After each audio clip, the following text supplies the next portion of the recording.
Our first tale is about a journalist whose curiosity leads her to the ominous doorsteps of the infamous Harrington House.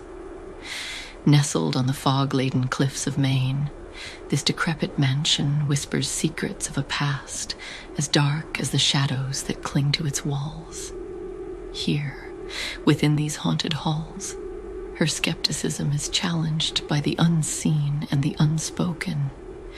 Dare to step into a story where reality blurs with the supernatural, in the chilling story of the Harrington House. Chapter 1. Arrival in Ravenswood. The gray light of dawn had barely begun to seep through the dense fog as Emily Hawthorne's car rolled into the sleepy town of Ravenswood.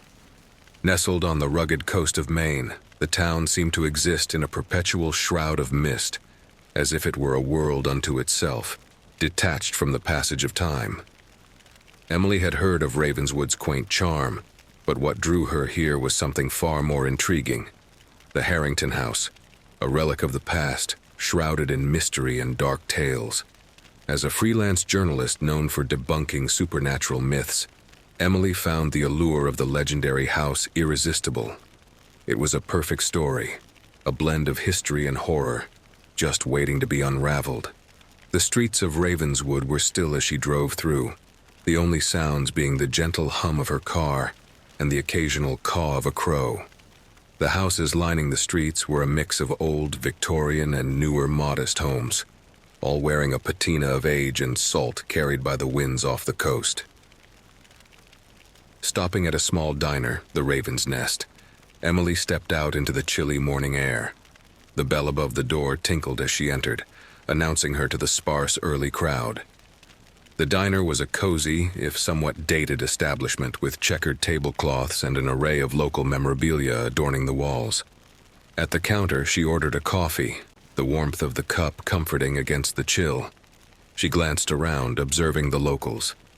There were a few fishermen discussing the day's work, an elderly couple sharing a newspaper, and a middle-aged man with a weathered face and a cap that read Ravenswood. "Not from around here, are you?" The man at the counter, presumably the owner, asked with a friendly if somewhat cautious smile. "No, just passing through," Emily replied, sipping her coffee. "I'm actually here to see the Harrington House. I hear it's quite a sight." At the mention of the house, a hush fell over the diner. The fishermen paused their conversation, and the elderly couple looked up. The owner's smile faltered for a moment before he regained his composure. "Harrington House, eh? That old place has been the talk of Ravenswood for years.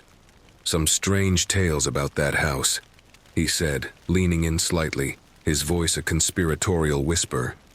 Emily's interest piqued. "Oh? I'd love to hear more about it." As if a dam had broken, the diner's patrons began to share their stories. Tales of ghostly apparitions, unexplained lights in the dead of night, and eerie sounds that echoed from the crumbling walls of the Harrington House. Each story was different, yet they all shared a common thread of fear and superstition. Emily listened intently, her journalist's mind cataloging each tale. She knew that such stories were often born from small-town gossip and exaggerated over time.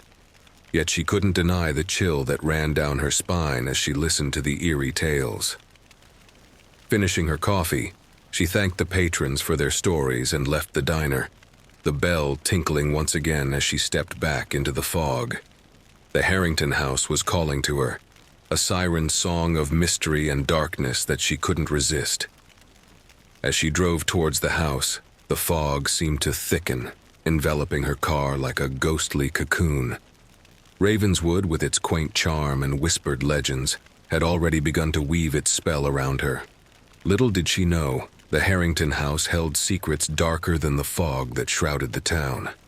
Secrets that would challenge her skepticism and haunt her long after she left its cursed walls. Chapter 2. The Legend of Harrington House. The day was fading into a twilight haze as Emily Hawthorne stepped into the dimly lit confines of Ravenswood's local library. The antiquated building, with its creaky wooden floors and shelves burdened with dusty tomes, exuded a charm that was both inviting and slightly unsettling. Emily felt a tingle of excitement. This was her element, a place where stories and histories lay hidden in the pages, waiting to be uncovered. She approached the librarian, an elderly woman with spectacles perched precariously on the tip of her nose, who regarded Emily with a mix of curiosity and caution. "I'm researching the Harrington House," Emily began, her voice a blend of confidence and charm. "Any information, legends, old newspaper clippings, anything would be helpful." The librarian's eyes widened slightly, a flicker of intrigue passing over her features before she nodded slowly. "Ah, the Harrington House," she murmured, leading Emily through the labyrinth of shelves. "You'll find that this town has quite the collection on that particular subject." As they walked, the librarian recounted the history of the Harrington House in hushed tones. Built in the late 1800s by a wealthy shipping magnate, the house was a marvel of its time, a beacon of prosperity. But tragedy seemed to cling to its walls like ivy. Illness, accidents, unexplained disappearances. The house had seen it all, and with each incident its legend grew, morphing into a tale of curses and hauntings. They arrived at a section cordoned off for local history. The librarian gestured towards a series of articles, yellowed with age, pinned to a corkboard. "These might give you a start," she said. "But be careful, young lady. Some stories, they say, are better left untold." Thanking her, Emily began her dive into the past. The articles ranged from factual reports of events at the house to sensationalist accounts of ghostly apparitions and eerie happenings. She pored over each word, each account, her mind piecing together the fragmented history of the house. An article from 1894 detailed a grand ball that ended in tragedy when the hostess mysteriously vanished, never to be found. Another from 1921 spoke of a family that fled the house, claiming they were tormented by unceasing whispers and chilling visions. Yet another from the 1950s reported on the discovery of secret rooms within the house, rooms that held strange symbols and unsettling artifacts. With each story, Emily felt a growing sense of unease, a shiver that ran down her spine not entirely attributable to the draft in the old library. It wasn't just the tales of horror that intrigued her. It was the gaps, the unexplained elements, the shadows lurking between the lines of print. What truths lay buried beneath the sensationalism and fear? What secrets did the Harrington House hold? As the library's clock chimed, signaling the closing hour, Emily gathered her notes. Her eyes were alight with a mixture of determination and apprehension. The Harrington House was more than just a subject for an article. It was a mystery that beckoned her, a puzzle that demanded to be solved. Stepping out into the cool night air, Emily looked towards the direction of the Harrington House, its silhouette barely visible against the darkening sky. A sense of destiny, a feeling both thrilling and terrifying, washed over her. She was on the cusp of something profound, something that would challenge her beliefs and test her courage. With the whispers of the past echoing in her mind, Emily Hawthorne made her way back to her lodging, the night around her alive with the murmurs of a town that held its breath, waiting to see what secrets would unravel at the hands of the inquisitive stranger in their midst. Chapter 3. First Encounter. The sun had begun its descent, painting the sky in hues of orange and purple as Emily Hawthorne stood at the foot of the Harrington House. The mansion, a crumbling relic perched precariously on the cliff's edge, loomed ominously against the backdrop of the darkening sea. Its windows, like unblinking eyes, stared out into the void, and the once grand facade was now marred by the relentless assault of time and neglect. Emily's breath formed small clouds in the cool evening air as she stepped onto the overgrown path leading to the house. The whispers of the townsfolk echoed in her mind, tales of ghostly apparitions and unexplained phenomena, but she pushed these thoughts aside. She was here for the truth, not folklore. As she approached the front door, its weathered wood groaned in protest under her touch. The door creaked open, revealing a grand foyer bathed in the waning light filtering through broken windows. Dust motes danced in the air, and a musty smell, the scent of decay and forgotten memories, filled her nostrils. She flicked on her flashlight, the beam cutting through the darkness, and stepped inside. The once opulent interior was now a shadow of its former glory.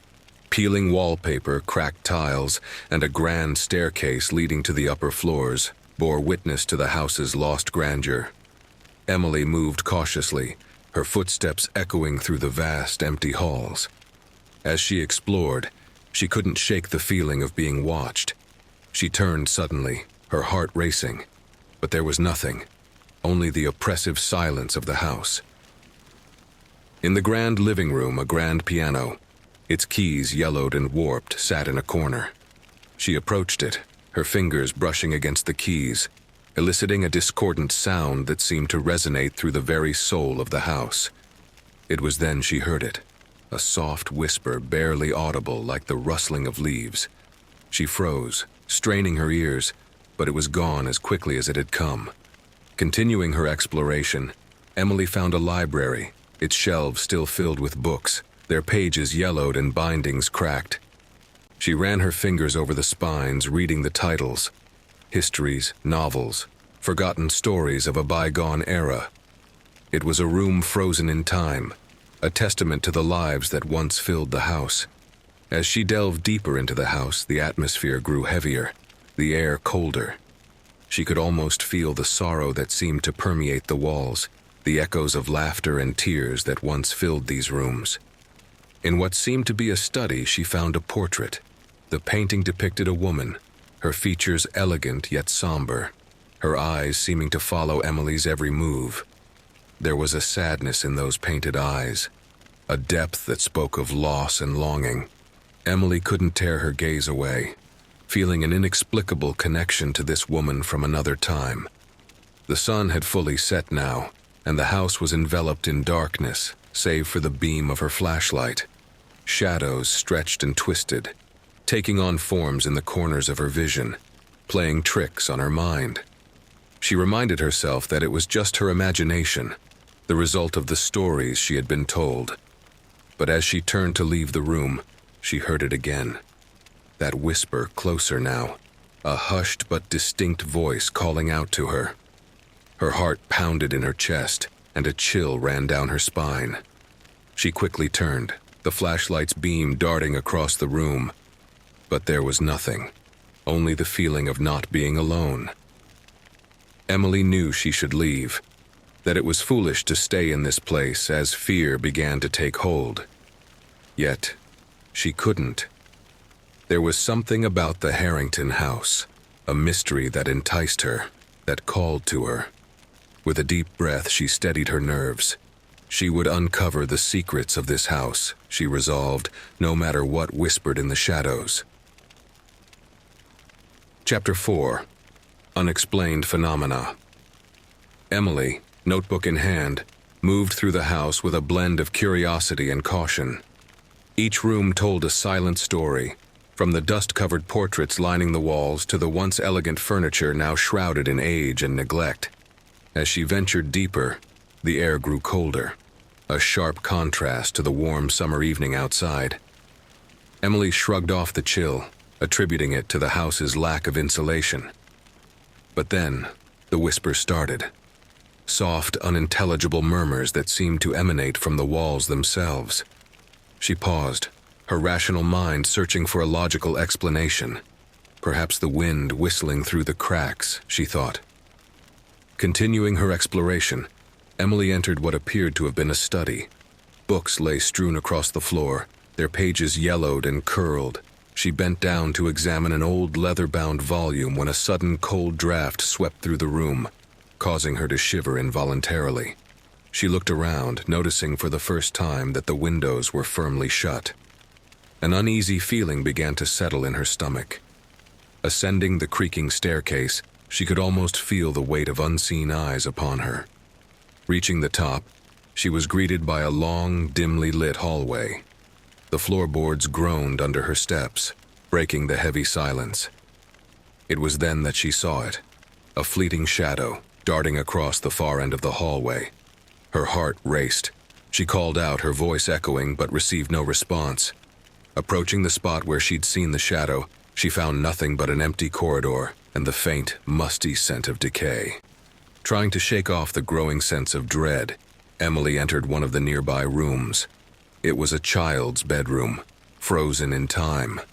A layer of dust covered the small bed, and the toys scattered on the floor. As she looked around, a chill ran down her spine. The room felt alive, as if filled with the lingering essence of its former occupant. Then the whispers returned, louder this time, almost like a hushed conversation. Emily spun around, her eyes scanning the room for the source. But again, there was nothing, only the oppressive silence of the house.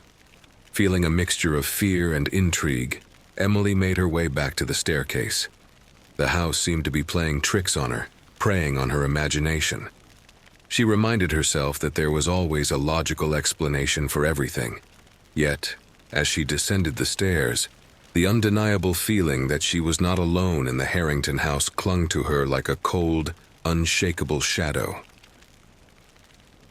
Chapter 5. Echoes of the Past.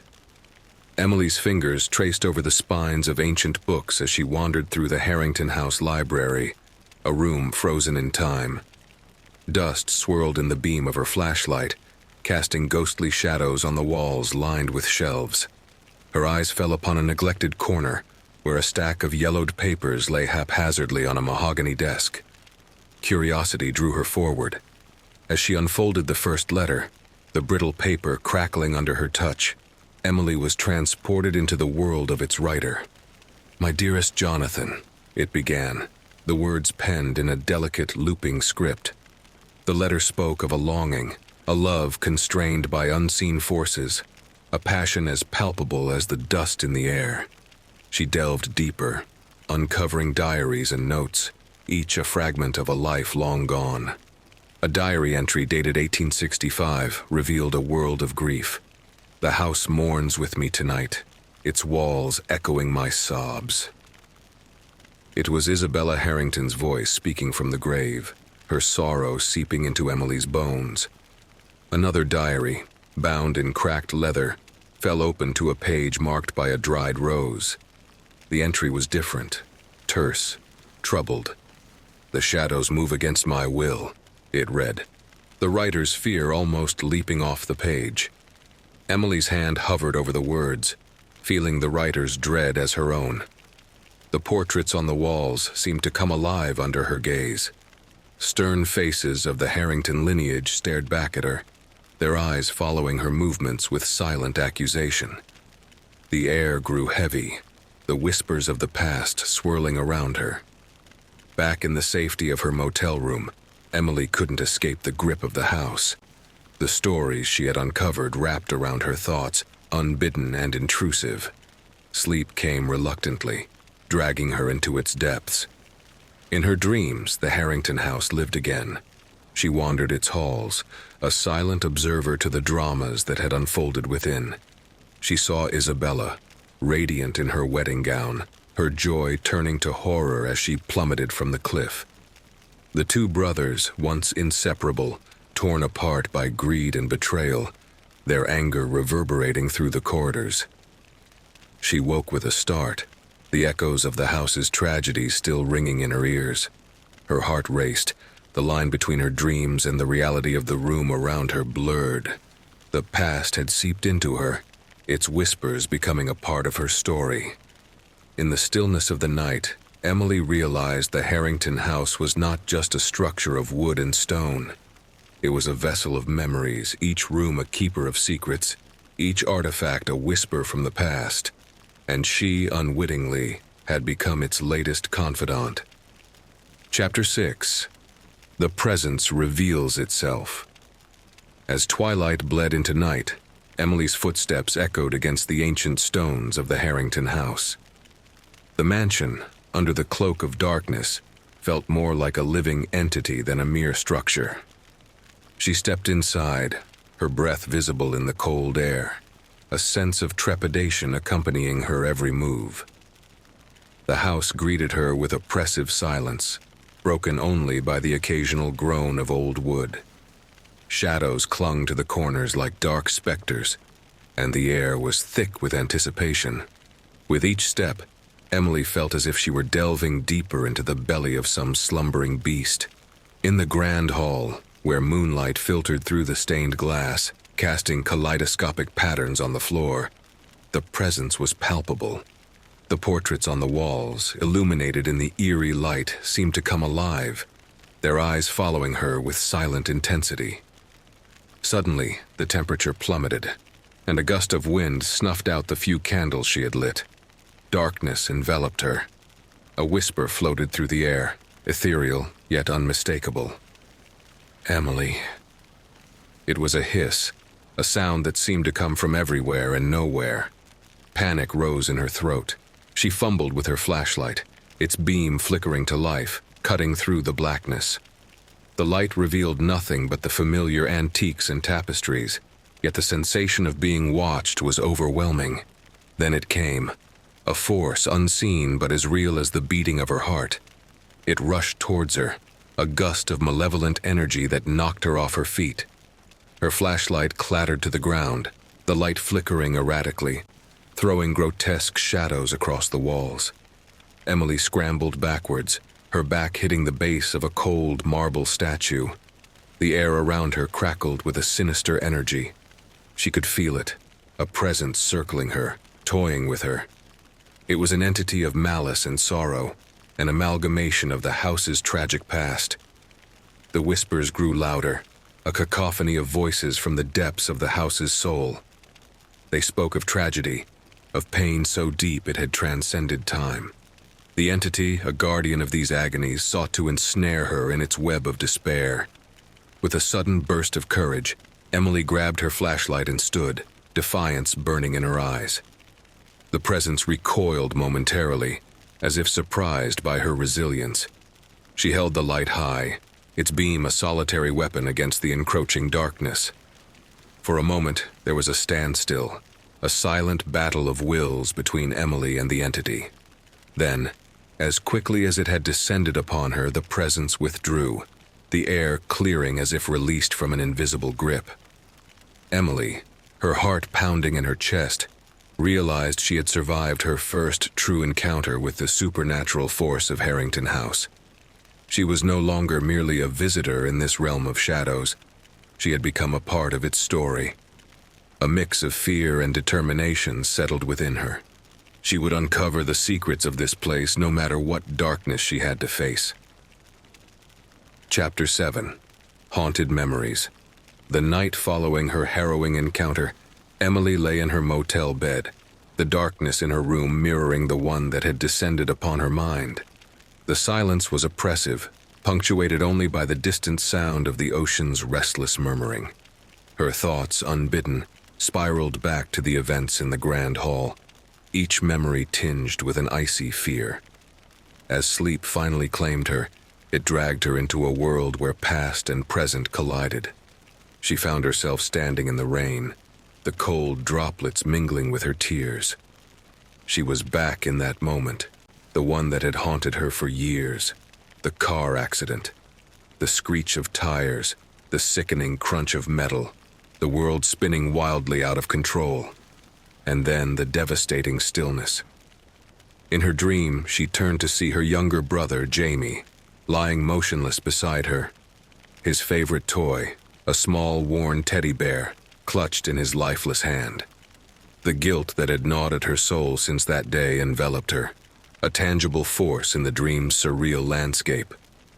The Harrington House, a looming presence in the background, seemed to absorb her grief, its walls echoing with her sobs. The entity, a shadow within shadows, emerged, its form indistinct but its intent clear.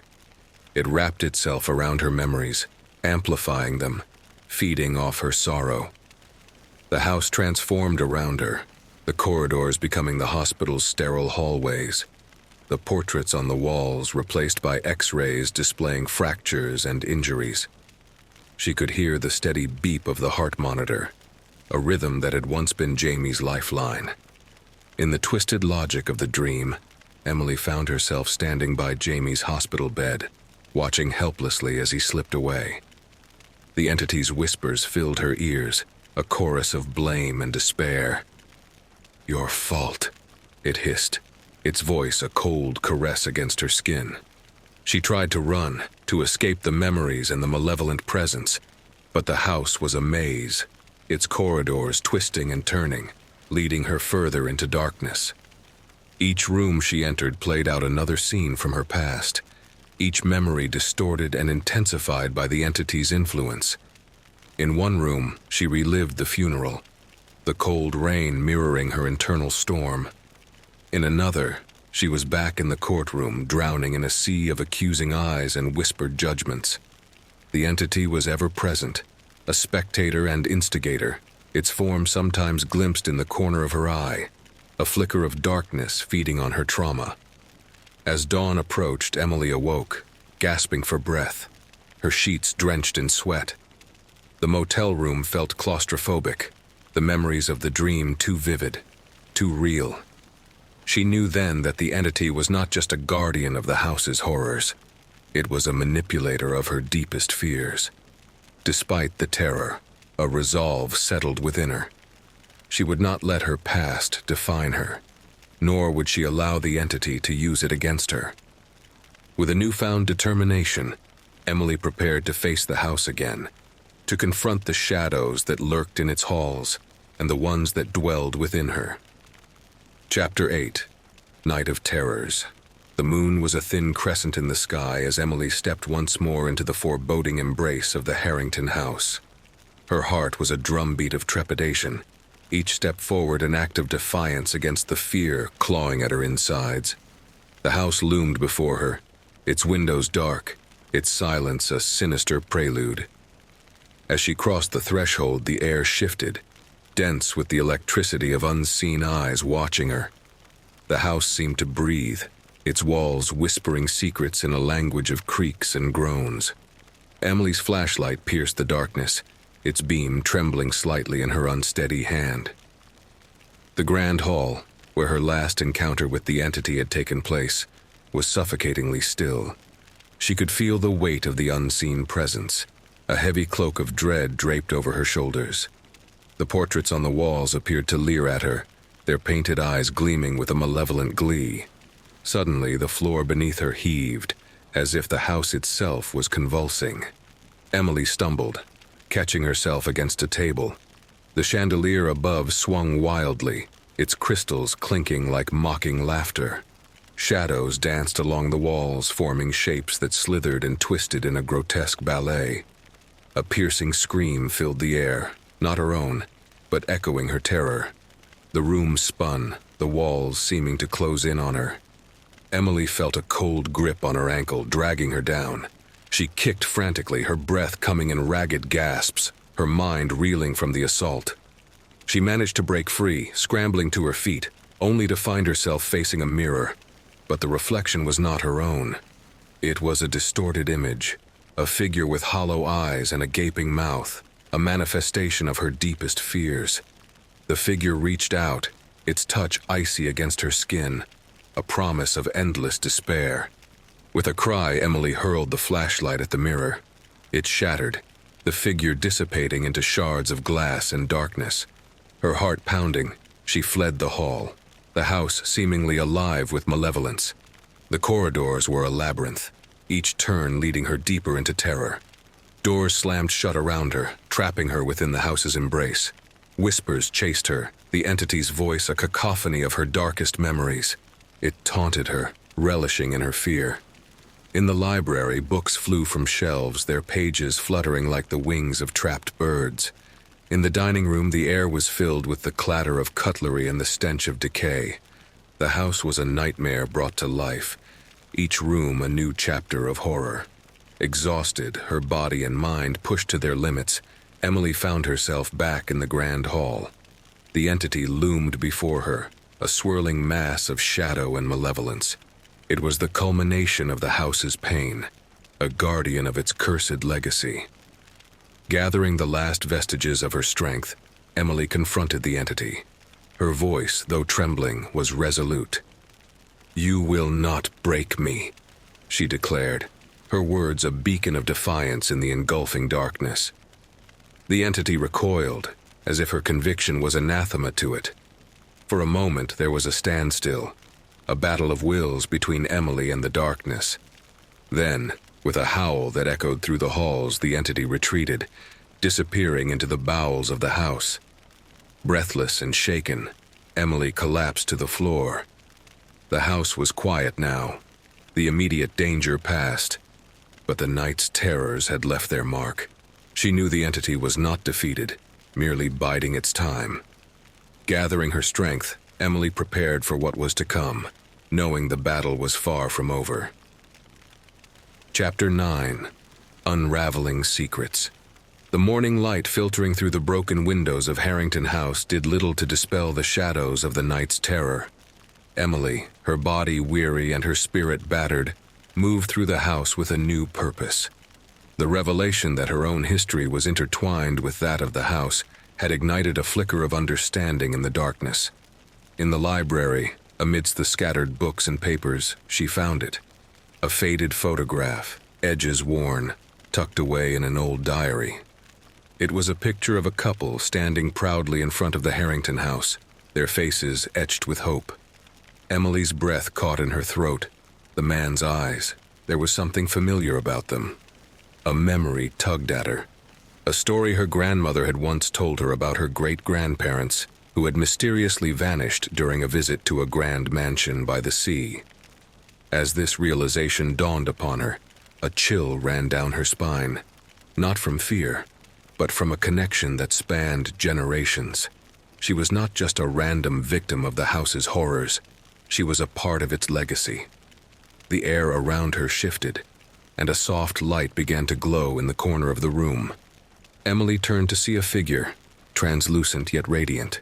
The spirit of a woman, her demeanor gentle, her gaze filled with an ineffable sadness. Emily knew without a doubt this was her great-grandmother. The spirit moved towards her, her hand reaching out. Where it touched Emily's arm, a warmth spread, comforting and empowering. Images flooded Emily's mind. Her great-grandmother, young and vibrant, laughing in these very halls, and then fear, a dark presence encroaching upon the light. The spirit led Emily through the house, their journey a silent communion. In the grand hall, she showed Emily the chandelier, its crystals now dull in the daylight. With a touch, the spirit revealed a hidden truth. The chandelier was not just an ornament, but a conduit, a source of energy for the entity. Understanding dawned on Emily. To weaken the entity, she had to break this source. The spirit nodded, her eyes conveying a message of urgency and hope. As she faded away, a final image lingered in Emily's mind. A hidden compartment in the chandelier, housing an object that pulsed with a sinister light. Armed with this knowledge, Emily ascended the grand staircase. Her steps were resolute, each one a defiance against the fear that had once consumed her. She reached the chandelier, her hands trembling as she searched for the hidden compartment. Finally, her fingers found it, prying it open to reveal a dark crystal, its surface swirling with a malevolent energy. As she touched it, the house groaned in protest, the air turning icy. She could feel the entity's rage, a storm of darkness rushing towards her. With a final push of determination, Emily wrenched the crystal free. A scream, not of fear, but of triumph, echoed through the halls as the chandelier crashed to the ground, the crystal shattering into 1,000 pieces. Silence fell upon the Harrington house, the oppressive atmosphere lifting. Emily stood amidst the debris, her heart racing with the exhilaration of victory. The entity was not vanquished, but it was weakened, its power source destroyed. For the first time since she had entered the house, Emily felt hope, a light in the darkness, guiding her forward. Chapter 10. The Final Confrontation. In the shattered remains of the grand hall, Emily stood, her breath steady despite the pulsing pain from her recent ordeal. The fragments of the dark crystal crunched under her feet. a testament to her defiance against the lurking terror of Harrington House. Yet the battle was far from over. The house seemed to hold its breath, the air thick with anticipation. Then, from the shadows, a figure emerged, a boy, no more than 10, clutching a small, worn teddy bear. Emily's heart skipped a beat. "Jamie," she whispered, her voice trembling with a mix of hope and disbelief. The boy looked up, his eyes mirroring the innocence of her lost brother. "Emily, help me," he pleaded, his voice a haunting echo of a past long gone. Every instinct in Emily screamed caution, but the sight of Jamie, so real and so vulnerable, shattered her resolve. She stepped forward, her hand outstretched towards the boy. But as their fingers almost touched, a searing pain exploded in her arm. She stumbled back, her arm hanging limply at her side, broken by an unseen force. The boy's image flickered, revealing for a moment the true malevolence behind the guise. Emily gasped, her mind racing. The entity was cunning, using her deepest pain, her guilt over Jamie, as a weapon. She looked into the boy's eyes, searching for any trace of her brother. But all she saw was the dark gleam of the entity, reveling in her torment. The figure lunged at her, its form shifting, becoming a swirling mass of shadows. Emily dodged, but not quickly enough. A sharp pain raked across her back, warm blood seeping through her clothes. She gritted her teeth against the pain, her resolve hardening. In the dance of shadows, Emily fought back, her movements fueled by a mixture of fear and determination. The entity, now a whirlwind of darkness, struck her again, a blow to her stomach that sent her crashing to the floor. Lying there, gasping for breath, Emily's vision blurred. The grand hall spun around her, the once magnificent room now a battlefield of light and shadow. The entity loomed over her, its form a shifting nightmare, a cacophony of all the horrors the house had ever known. With a Herculean effort, Emily pushed herself to her feet. Her eyes met the entity's, a silent challenge passing between them. She wouldn't succumb to the fear, to the despair that the entity fed upon. She was Emily Hawthorne, survivor, fighter, and she would not be broken. The final clash was a maelstrom of wills, Emily's human determination against the entity's otherworldly malevolence. The house trembled around them, the very foundations groaning under the strain of their battle. And then, as suddenly as it had begun, the confrontation ended. The entity recoiled, its form dissipating into the shadows, leaving Emily alone in the silence of the grand hall. She collapsed to her knees, her breaths coming in ragged sobs. In the aftermath, Emily was unsure whether she had defeated the entity or merely driven it into hiding. The wounds on her body were real, but the deeper scars, those in her mind, would take longer to heal. The Harrington house stood silent, its secrets still lurking within its walls. Emily had faced her fears, had confronted the darkness, but the question remained. Was the battle over, or had it just begun? The answer was lost in the echoes of the house, a whisper in the shadows, a tale yet to be told. Chapter 11. Escape from Darkness. In the wake of the battle, the Harrington house seemed to convulse with a life of its own. Emily, her body battered and spirit weary, staggered towards the exit. Each step was an effort, her broken arm dangling uselessly, the pain in her stomach a constant reminder of the entity's wrath. The grand hall, once a symbol of opulence, now felt like a collapsing tunnel. The walls seemed to close in, the floor undulating beneath her feet, as if the house itself was rebelling against her escape. She stumbled, falling hard to the ground, a sharp cry escaping her lips. Crawling, each movement an agony, Emily dragged herself towards the front door. The grandeur of the hall blurred into a tunnel of pain and fear, the elaborate carpets now just a rough path beneath her. Her progress was slow, hindered by the pain that racked her body. Behind her the shadows gathered, forming into the dark silhouette of the entity.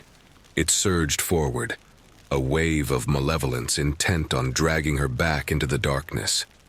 Emily's heart pounded in her ears, a desperate rhythm urging her onward. The door, with its ornate handle and heavy wood, seemed miles away. The entity was a relentless pursuer, its presence a cold breath on her neck. Emily's fingers clawed at the floor, her willpower the only thing propelling her forward. As she neared the door, she risked a glance back.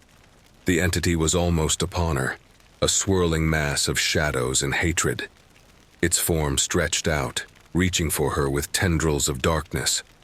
Panic surged within her, lending her a burst of adrenaline. With a final, desperate effort, Emily reached the door handle. Her fingers wrapped around it, the cold metal a lifeline to the outside world. She pulled with all her remaining strength, the door creaking open to reveal the first light of dawn.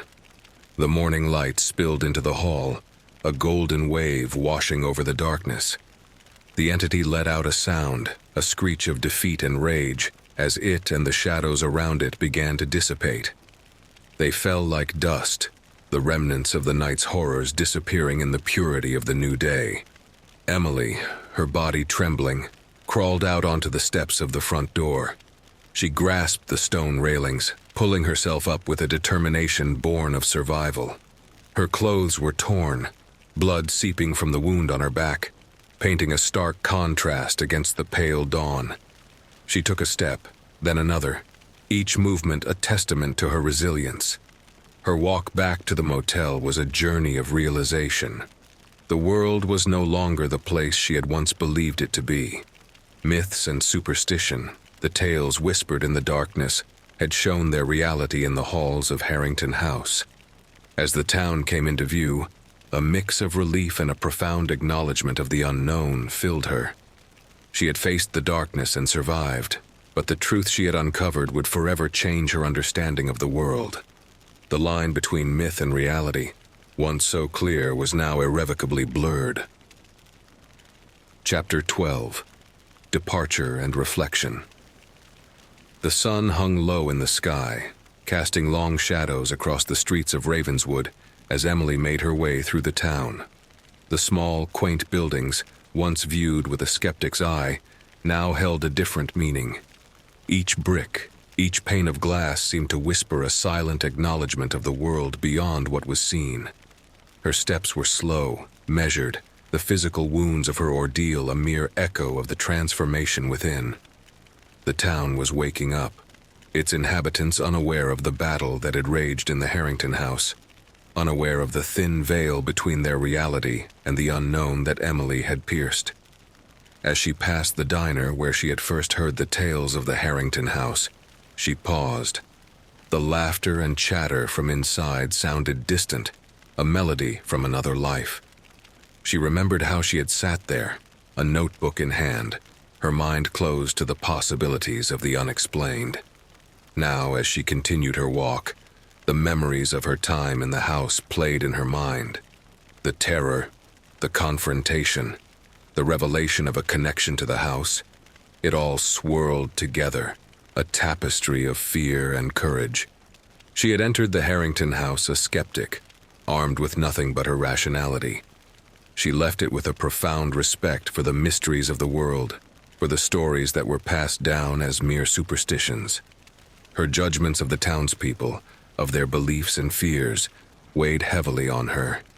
She had dismissed their stories, their warnings, as the ramblings of superstitious minds. But now, she understood. The line between myth and reality was not as clear as she had once believed. What lurked in the shadows, what whispered in the wind, might just be as real as the ground beneath her feet. Emily reached the outskirts of Ravenswood, the sign that welcomed visitors now bidding her farewell. She paused, looking back at the town that had been her gateway to a world beyond understanding.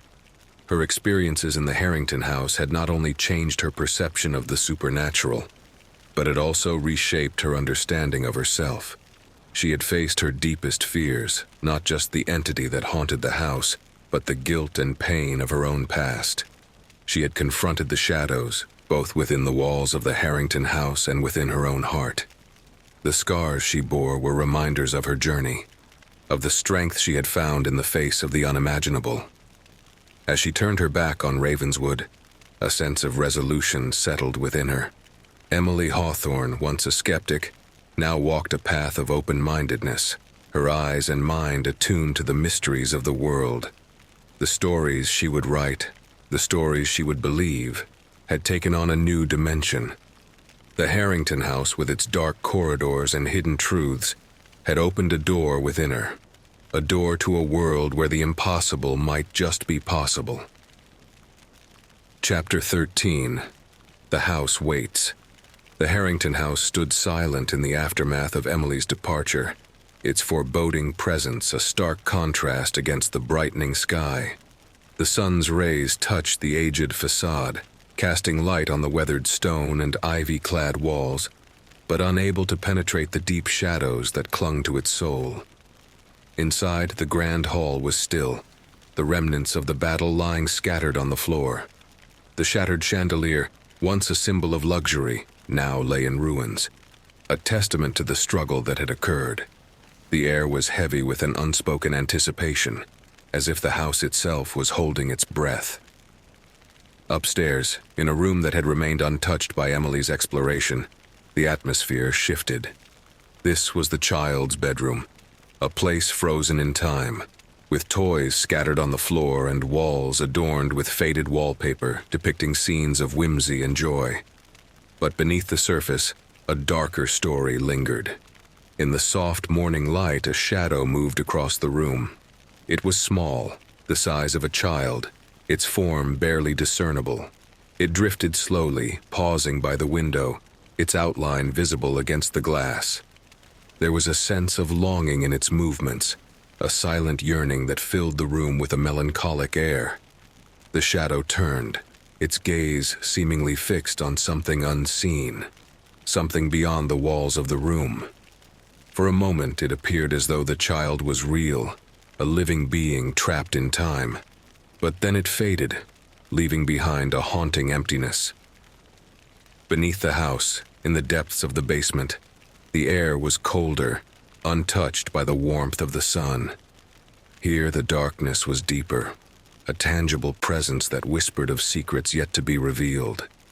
The entity, weakened but not destroyed, lingered in these shadows, its essence intertwined with the very foundation of the house. The Harrington house, with its hidden rooms and unexplored corners, stood as a keeper of stories, a guardian of horrors that had been witnessed and those yet to be discovered. The entity, a manifestation of the house's tragic past, waited patiently for the next soul brave enough to uncover its mysteries. As the day wore on, the house settled into a deceptive calm, its windows like watchful eyes observing the world outside. But within its walls, the stories of the past and the secrets of the present lay intertwined, a tapestry of the supernatural and the sorrowful. The Harrington house, a beacon of the unknown, stood there on the cliffs, a silent invitation to those who dared to seek the truth. And in the child's bedroom, the faint outline of a shadow waited by the window, a reminder of the tales yet to be told, of the darkness that lurked in the heart of the house.